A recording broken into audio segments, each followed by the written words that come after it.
hand on your heart, look up at the sky, smile and say, hey, I'm alive. Thanks for being alive with me today. Hey, and welcome to Be Alive with Kate Manser. That's me. And today I am sharing some information that I think you will find relevant and interesting from my master's program. I just turned in a 20-page paper yesterday. I was walking around this morning with pajamas around, and it was like I came back to life. For the last week plus, I've just been in this room, focused on the computer, day, night, everything in between. Like I enter the studio in the day, and I come out, and it's pitch black, and the stars are twinkling, and my ass hurts, and I haven't moved, and it's altogether unhealthy. I definitely should have started the paper earlier, but that's not usually my style. I'm kind of a procrastinator.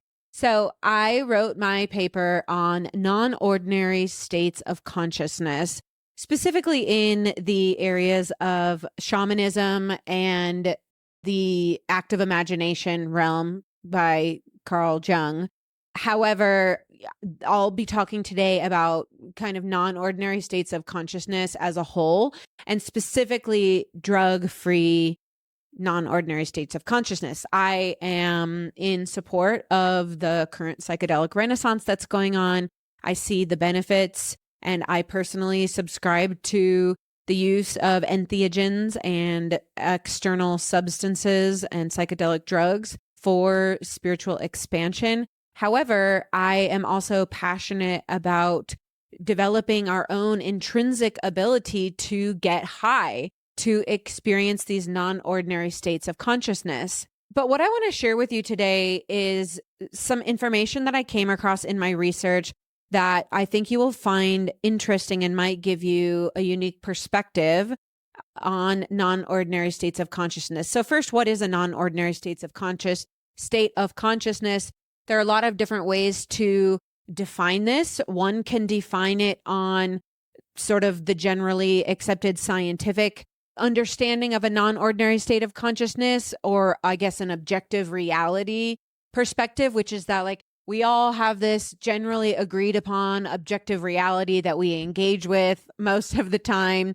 And a non-ordinary state of consciousness would be something that is heightened or anomalous from that objective reality where, you know, we're doing the dishes and going to the dentist and working and, you know, all the things that we have to do, right? The non-ordinary state of consciousness is above, or rather heightened or different from that.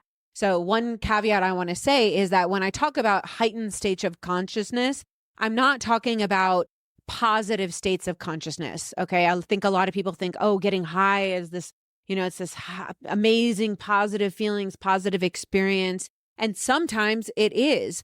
However, when I say heightened, I'm talking about the intensity of the experience rather than the level of positivity, because I personally believe, and the research also shows, and we'll talk about this, that even profound, quote unquote, negative or challenging experiences can also be non-ordinary states of consciousness and or spiritual experiences. I personally have experienced many a dark night of the soul and many even a heartbreak where I was in deep feelings of sadness, tumult, confusion, loss, and I simultaneously felt profoundly alive and either had a spiritual experience while I was crying on the bathroom floor, or that dark night of the soul triggered a spiritual experience following. So just to clear that up, when I say heightened experience, I'm not talking about only positive experiences.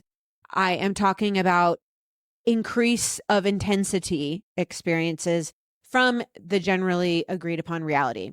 Now, there is another way that I believe to judge or measure or define non-ordinary state of consciousness, and that is that we can look at our subjective reality, my subjective reality, your subjective reality, pajama's subjective reality, right? And so we all have this sort of running state of consciousness or growth, if you will, right? And this is like when we start to engage in personal growth, we can start to see typically that our state of consciousness, it kind of levels up over time, right? As we learn, as we grow, as we're exposed to new experiences, as we train ourselves in meditation, breath work, underwater basket weaving, what have you, grow. Practice makes perfect, right? So we can think of a non-ordinary state of consciousness or a heightened state of consciousness from, say, a macro level of that, right? Like I can have a peak experience on psilocybin, or I can have a peak experience in breath work or meditation, right? This kind of transient, short-term, heightened experience. But that can also contribute to a new state of reality for me. And as I participate in personal growth, even if I don't have peak experiences, generally we see this leveling up where the reality that I have now and how I perceive things and how I love and how I perceive frustration is drastically different from the Kate from 2, 5, and especially 10 years ago. So the way that I perceive the world in my life 10 years ago is very different from how I perceive it now. So I would consider that my perception of reality, my worldview, my perspective, my spiritual beliefs, my psyche, all of these are now non-ordinary as compared to the Kate of 2, 5, or 10 years ago. So we can see these non-ordinary states of consciousness happening on both a micro level, right? A peak experience of a short-term duration. We can see them happening on a macro level, right? If we are growing spiritually, personally, and what have you, we can see the macro shift in greater perspective and how we perceive the world. Often we can't go back, which is interesting, with sometimes the heightened peak experiences, the short-term ones. And often, like, I can't imagine how I would go back to perceiving the world how I did 10 years ago, right? So it's actually kind of a permanent. This is actually what Abraham Maslow, famous for the Maslow's hierarchy of needs, which you might have heard of. Maslow, in the later years of his life, talked about something that he called the Plateau experience. And the way he experienced it was actually he had a heart attack and didn't die. And in between the heart attack that he had that he didn't die and the one, I believe, about 9 months later when he did die, he really got on this idea of the Plateau experience, which is this state of, it's almost like a persistent samadhi, if you know what samadhi is. It's this persistent, I don't want to say enlightenment, but it's this persistent sense that we have from perhaps a peak experience that now permeates our life and permeates the way we perceive our world. So for example, when we're high on psilocybin or when we're in a peak experience of some kind, we tend to perceive feelings of unity, of love, of connection, of awe, right? All these feelings. But Maslow's talking about this plateau experience of we've practiced that so much through our life, perhaps that's maybe one way to get there, that these feelings are now persisting in the everyday beyond that experience. It's almost like we have a degree. It's not like I'm high all the time, but there's this degree of the elements that we got in that peak experience have been sunk in, have been programmed into a certain degree such that we experience them maybe not to the same height, but to a certain height on the everyday. Now, this makes sense from a neurological standpoint. I am very passionate about the concept of self-directed neuroplasticity. We've talked about this before on the show, where we can train our brains, right? This is not new information. Most of you understand that. I personally have trained my brain to stop getting frustrated at stupid things. I've trained my brain to stop thinking negatively all the time. And who knows what else I'll train my brain on. But think about it. If we dedicate ourselves to, let's say, a spiritual life or a life of personal growth, where on a daily basis, we're really trying to intervene on our thought processes to be more loving, to be more patient, to be more aware, to be more grateful, it makes sense that the neuroplastic nature of our brain would then get reprogrammed for that, potentially contributing to what Maslow is calling this plateau experience, where we're kind of high all the time. And I can tell you from personal experience, it's pretty awesome. I'm not walking on clouds 24/7, but let me tell you that 2 years ago, I was in the deepest depression of my life. And through a dedicated practice of self-directed neuroplasticity, so literally trying to change my thought patterns, as well as a dedication to consuming positive information, seeing positive information, and spreading love and positivity, I am now the happiest that I have ever been. And I'm kind of walking on clouds. It's like when I first started, I had to really think hard and try not to think positive and change my thoughts from negative to positive. And it felt like I was turning that barge, remember? Barge to jet ski. Then it was like I was turning the jet ski. I could just change my thoughts from negative to positive, easy.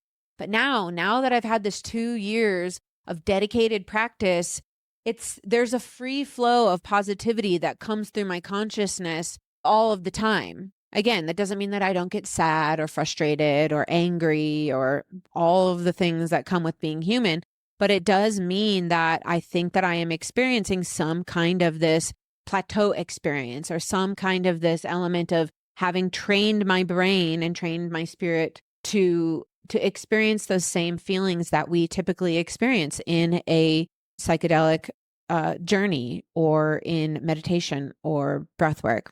So now we've defined what is a non-ordinary experience / state of consciousness. It can be a concentrated peak experience.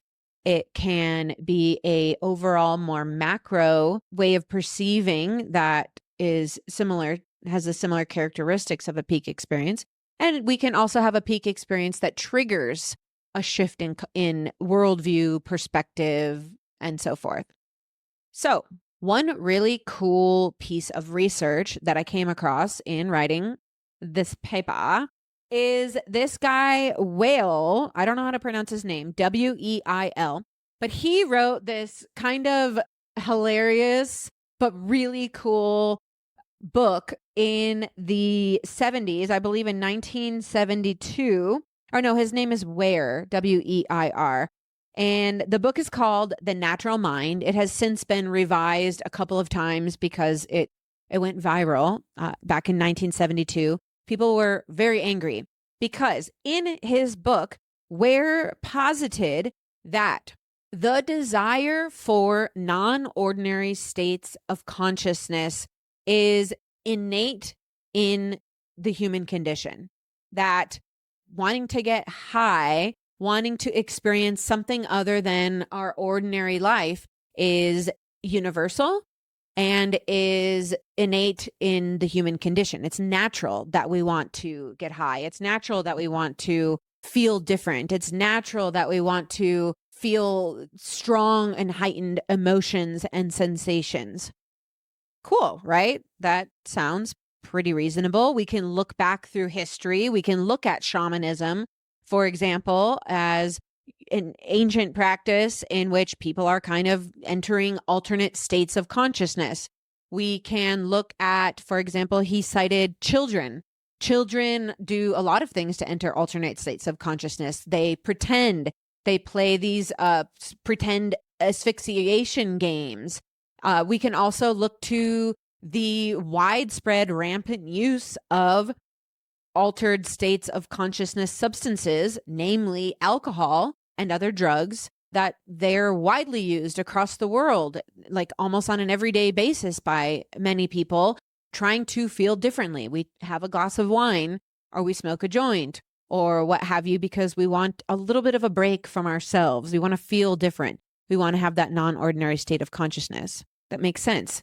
I think it's pretty realistic. And I personally agree that this desire to feel differently is innate. It's part of the human condition. We can also look at religion as an example of that, and spirituality, right? Of course, we want to grow, we want to have meaning, but we also participate in these things because we want to feel different. We want to experience that change in consciousness in breath work. We want to experience that change in consciousness in meditation. We want to experience speaking in tongues, right? If we look at some of the religions of the world, we want to experience what it's like to commune with God, right? That's a heightened state of consciousness in and of itself. So the part of Ware's argument that was controversial was that he was essentially saying, this is why people drink. This is why people use drugs. And this was in the 70s, right? This is the beginning of the war on drugs. It was a very touchy time to be coming out with a theory like this. And a lot of people thought that he was being an apologist for drug. People are like, drugs are bad. People who use drugs are messed up and they're wrong. And here comes Ware, and he's like, actually, everybody wants to get high. And probably people took offense to that because people like to drink and they didn't want to admit that their drinking is on par with, in some ways, the use of other drugs.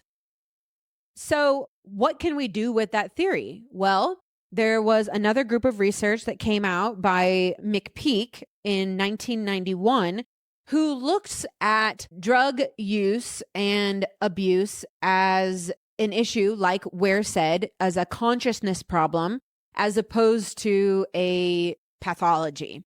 Okay. And what that means is that they came out with this concept called ASCT, alternate states of consciousness therapy. And they agreed with Ware, and they said, yeah, everybody wants to get high, quote unquote. Everybody wants to have an altered state of consciousness or non-ordinary state of consciousness. So why don't we use that as a therapeutic modality to help people from non-constructive drug use, like highly addictive, dangerous drugs like heroin, for example, or alcoholism? Why don't we teach them why don't we honor the fact that non-ordinary states of consciousness, the desire for which is universal and innate, and why don't we teach them how to achieve those states without drugs? And that way they can get high and feel and scratch that itch, if you will, without having to use drugs. Now, they're not proposing this as a one and done modality, that this is what we're going to do. This is the only approach we're going to have with people who are on drugs or addicted to drugs.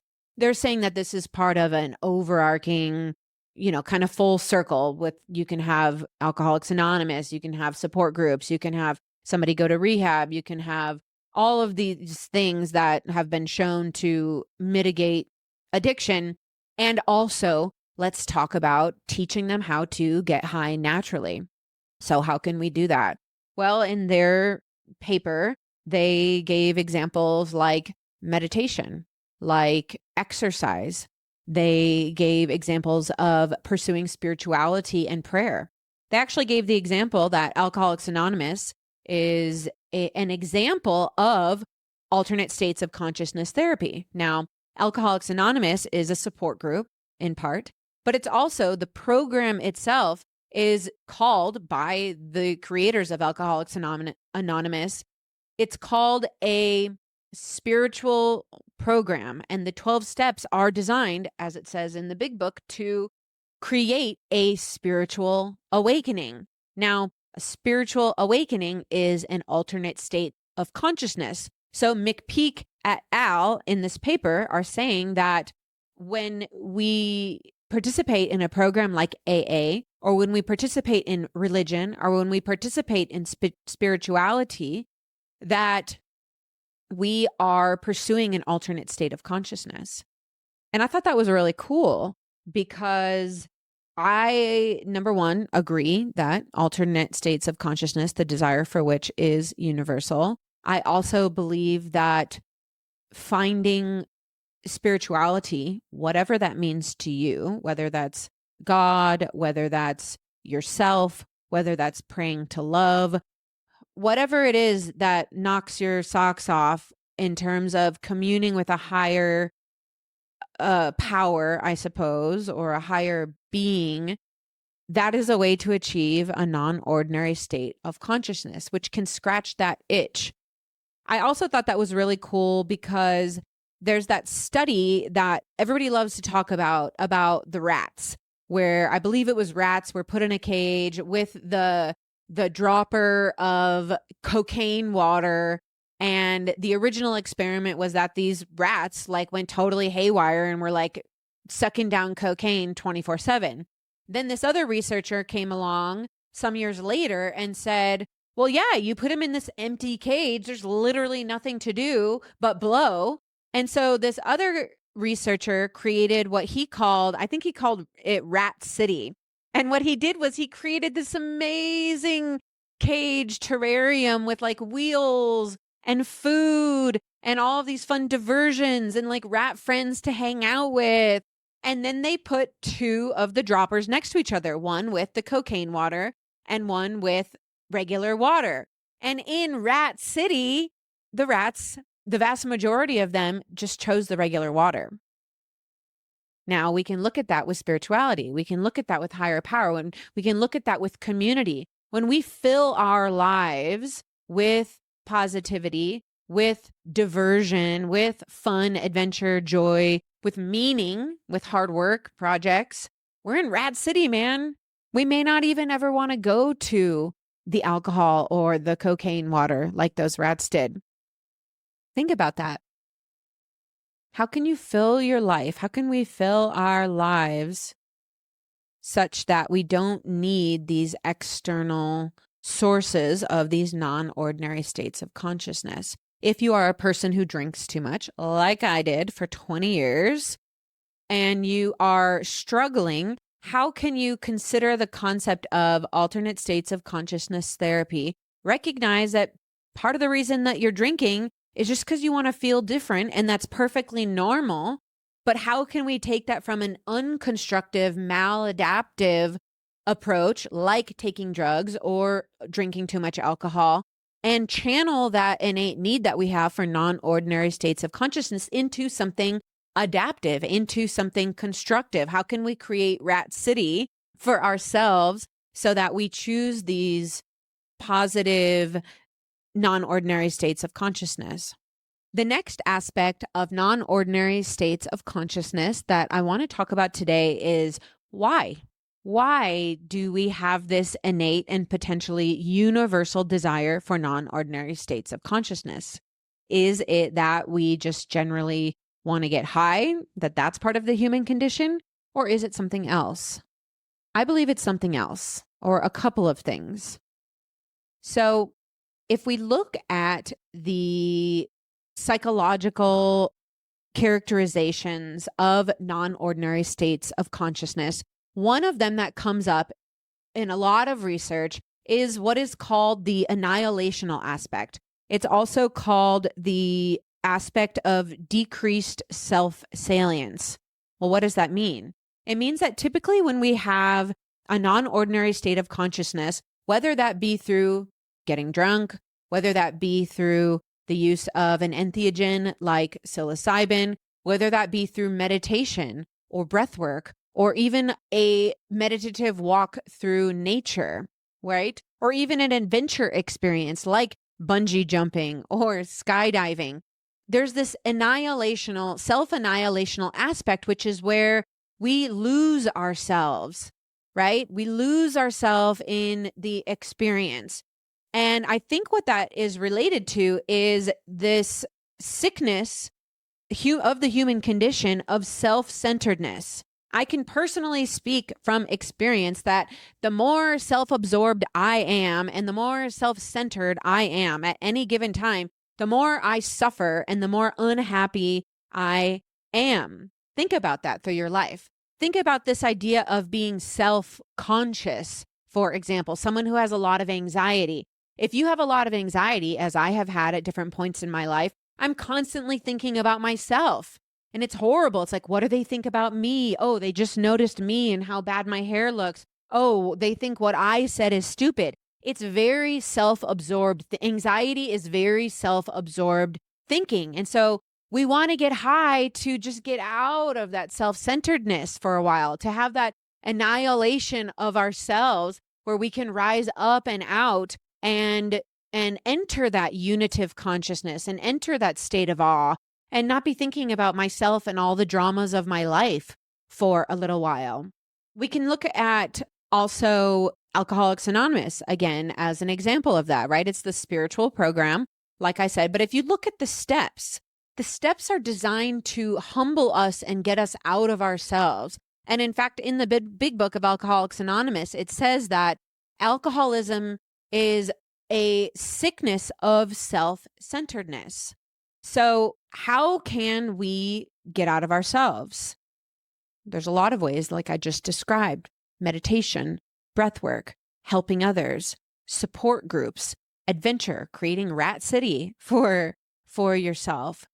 But if we remember that the reason maybe that we're getting drunk, or the reason maybe that we're trapped in anxiety thinking and anxious thinking, and that the reason that we're self-conscious is because we're over-focusing on ourselves. Now, it's not like a light switch necessarily that we can just flip the light off of self-absorption and anxious self-absorbed thinking, but becoming aware of the fact that being self-absorbed and self-centered actually creates a lot of suffering in our lives can be a really powerful realization. And next time you're feeling anxious, have a meta-awareness of, am I over-focusing on myself? What's something that I could do now to get the focus off of myself? Maybe it's to call somebody and ask how they're doing. Maybe it's to go help somebody. Maybe it's to go cut the lawn and put the music on and drown it out. Maybe it's to get high through a drug-free means like meditation or breath work. But do something to get the focus off of yourself and watch how much better you will feel.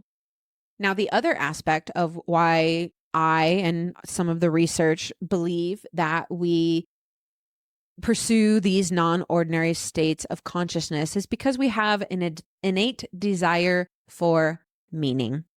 And when we are on a psilocybin journey, for example, everything makes sense for a moment. Life is confusing.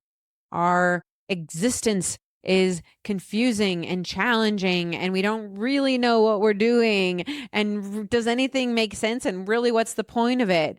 But when again, we rise up out of ourselves and that self-absorbed thinking, things make sense. And that's the other thing that we are seeking in these non-ordinary states of consciousness. So we want things to make sense for a while. Well, how can we use that in our everyday life? Maybe stop trying to make sense of everything and just assume that things are the way they are, or make up meaning for yourself like I do. I've talked before on the show about the power of what I call delusional thinking. Stay delulu, my friends, which is that to exist only in objective reality is not my place of thriving. Yes, I use the analogy of 10 toes. I keep 6 toes in objective reality, and I keep 4 toes in delusion. The delusion that everything's working out for me and I'm going to get everything that I want and people love me and everything is going well and today's a gorgeous day, right? I don't want to live only in that because I don't want to spiritually bypass the fact that there are wars and genocides and people that are hungry and murder and gun violence going on, right? I need to be aware of that. But I don't need to have all 10 toes in that. And in fact, if I do, that's harmful for me. So I keep an element of delusion in my everyday reality in order to keep myself positive, buoyant, and of greatest service to humanity. Because I know when I have been overwhelmed with darkness and heaviness about the genocides happening in the world, and I go inward and I can't post online and I can't talk to anybody and I don't want to go anywhere and I don't want to do anything and I don't want to meditate and I don't want to pray, who is that in service of? Nobody. So I need to do what I need to do to stay positive, to stay buoyant while being aware of what's going on in the world so that I can be a light, so that I can be there for people, so that I can stand up for people, so that I can be there for myself. And now finally, on the topic of non-ordinary states of consciousness, I invite you to think about what I call the alive moment. This is the Be Alive show after all, and I am very passionate about these alive moments. I remember the first time that I experienced an alive moment. It was shortly after Dan died, and I had just really become electrified with this newfound will to live and this embracement of mortality and living. And I had just come up with the "you might die tomorrow" phrase and started writing the blog. And one day I was standing outside my apartment with pajamas on the end of the leash, and she was doing her duty. She's looking for a place to poop. And I was just standing there waiting for her outside in Austin on an average day. And that's when I felt it. I felt the sun on my face. I breathed in and I smelled the air. And I began to become aware of this vibration within myself, partially my circulation and my heartbeat and the breath in my lungs, but also this energy, this feeling of just aliveness, and with an awareness that I'm not dead. In that moment, I just closed my eyes and I felt so alive. So alive. I even put my hand on my chest. A tear came from my eye. I breathed in. And then it came down a little bit, but it didn't come all the way back to where I was. I was a little bit more walking on clouds that day. And now I cultivate alive moments, meaning that at any time I might just look up at the sky, put my hand on my heart, smile, breathe in, feel that energy within myself, feel the breath in my chest, feel my heartbeat, and say, I'm alive. I try to do that every day. I don't always. But now that I've had so many years of practicing these alive moments, cultivating them myself, and being aware of death and being aware of being alive, they also come to me spontaneously. And I bet they also come spontaneously to you.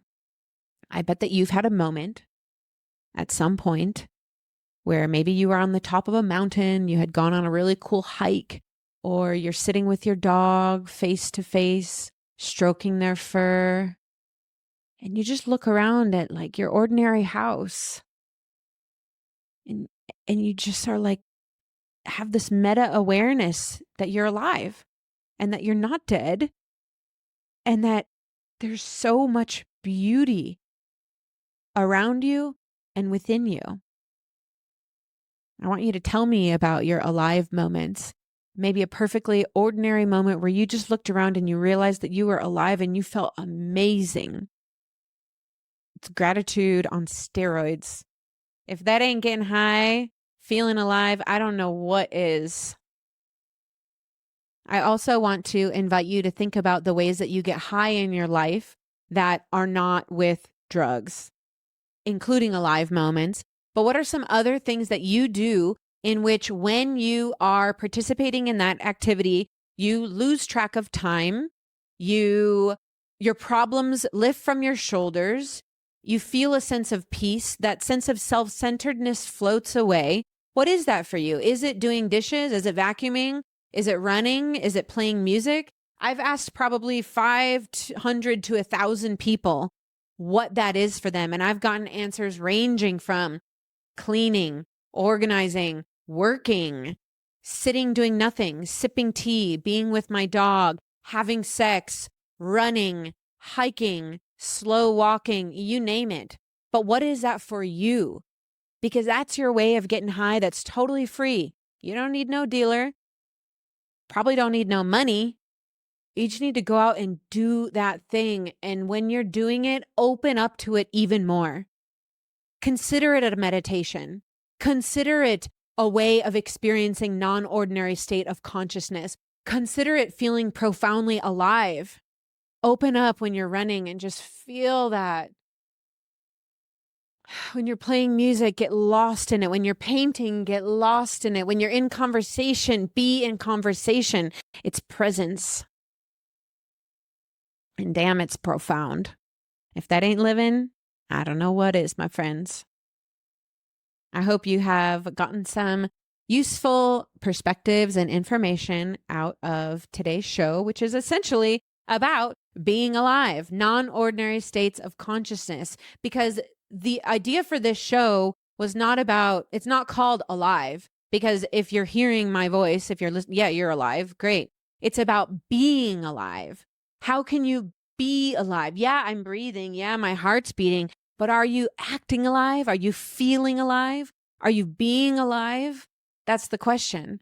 And I hope today's show helped you get some clarity on some ways that you can invite a sense of aliveness into your life. Please like, subscribe, share this with your friends and family, someone who could use a little zing of aliveness in their lives, or share it with someone who you think is the most alive person that you know. Lots of love. It's a beautiful day to be alive.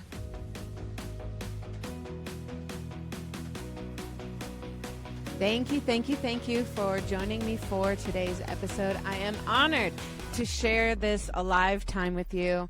I'm a new show and I love your support. It helps me. It helps bring this show to others who might need this message. And maybe it helps to buy some treats or food for pajamas along the way. So please like, subscribe, and share this episode with someone who leaves a little aliveness or a little bit of Kate Manser in their life. You never know. Lots of love to y'all. Thanks for joining me today. Until next time.